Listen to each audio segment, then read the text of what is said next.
Hey everyone, welcome to this week's Made for Monday episode 7. And today we're going to talk about how I present different logo iterations to a client, logos that I created in Affinity Designer.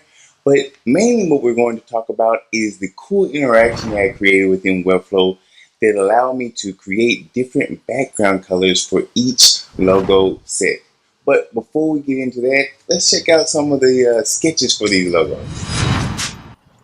Alrighty, so as you can see here, these are some of the sketches that I created for this client, and this is one in particular that I thought was a winner, and you'll see in our iterations that I created this one. I also was able to tinker with a few different ones as well, and the give you some background on the design language. Our client wanted to include the word mark of nautical springs within their logo, but also have it represent like health, healthy living, and having and providing a direction. So as you can see here, this one kind of includes a compass, but has like a water effect in there. This one is also more compass included, but still maintaining that water healthy feel effect as well.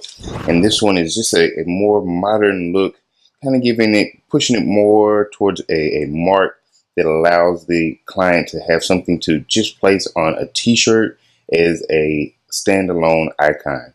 So enough talking, let's check out Affinity Designer to see how these came to life, and then we'll jump into Webflow. Alrighty, so we're within our Affinity Designer project, and as you can see, there's a plethora of logo iterations going on here.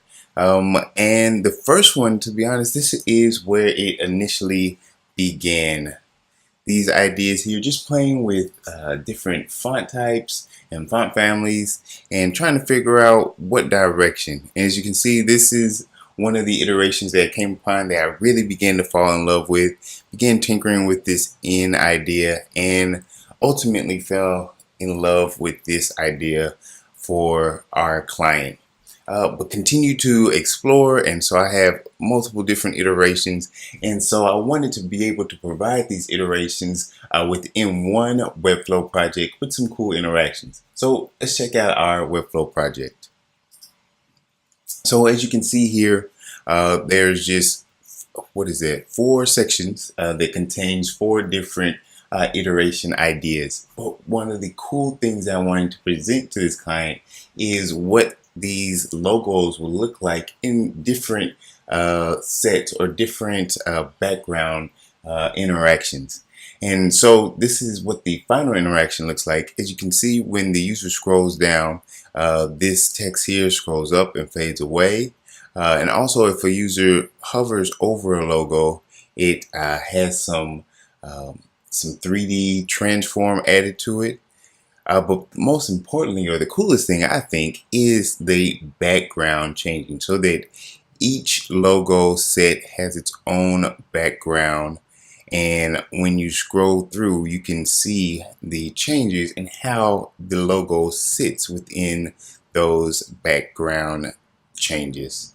So let's take a look and see how this interaction was created.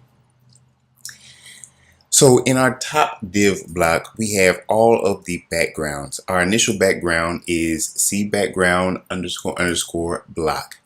And the initial settings for this has a height of 100 VH because we wanted to cover the entire viewport. We have a position fix full and opacity of 100%. That is the initial setting for the initial background. Then there's interactions for each section, and so the way the interaction was created is when a user scrolls while scrolling into view, that is the interaction that was selected while scrolling into view, and you can select these interactions when you click on element trigger and click the while scrolling in view trigger set. And so that is the set that we're using for this interaction. Then what I added here is I selected the black background class, and it initially has an opacity of 100%, and then upon 50% of the user scrolling into this section, the opacity changes to 0%. And then the next background in line to show begins at 0%.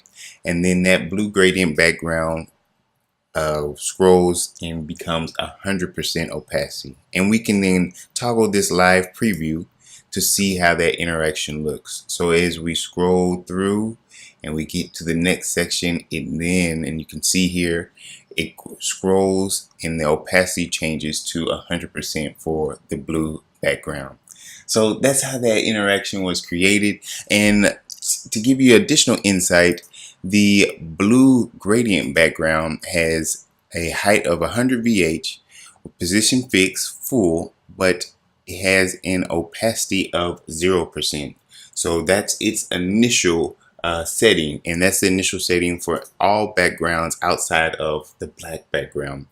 So hopefully this was helpful. But before we finish up, let's have a proper goodbye. Let's do it.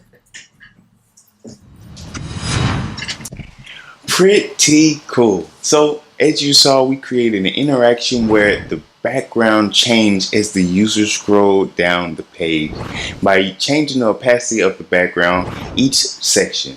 Hopefully this was helpful, and if you have any questions, feel free to leave them in the comment section below.